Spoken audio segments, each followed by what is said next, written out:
ಮಹಿಳೆಯೊಬ್ಬಳು ತನ್ನ ಪುಟ್ಟ ಪುಟ್ಟ 3 ಕಂದ ಮಕ್ಕಳನ್ನ ಬಾವಿಗೆ ತಳ್ಳಿ ತಾನು ಕೂಡ ಬಾವಿಗೆ ಬಿದ್ದು ಸಾವಿನ ಮನೆ ಸೇರಿರುವಂತಹ ಹೃದಯ ವಿದ್ರಾವಕ ಘಟನೆಯೊಂದು ಬೆಳಕಿಗೆ ಬಂದಿದೆ. ಈ ಘಟನೆ ನಡೆದಿರೋದು ವಿಜಯಪುರದಲ್ಲಿ.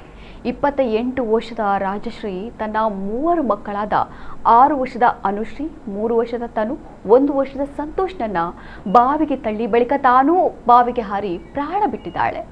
ರಾಜಶ್ರೀಯ ಪತಿ ಖಾಸಗಿ ಬಸ್ ಚಾಲಕನಾಗಿದ್ದು ಆತ ಊರಲ್ಲಿ ಇಲ್ಲದ ವೇಳೆ ಈ ಅನಾಹುತ ಸಂಭವಿಸಿದೆ. ಈ ಘಟನೆಯ ಕಾರಣ ಮಾತ್ರ ನಿಗೂಢವಾಗಿದ್ದು ಮೇಲ್ನೋಟಕ್ಕೆ ಆಸ್ತಿ ವಿಚಾರವೇ ಈ ದುರಂತಕ್ಕೆ ಕಾರಣವಾಗಿರಬಹುದೆಂದು ಶಂಕೆ ವ್ಯಕ್ತವಾಗಿದೆ. ಆದರೆ ನಿಖರ ಕಾರಣ ಮಾತ್ರ ತಿಳಿದು ಬಂದಿಲ್ಲ.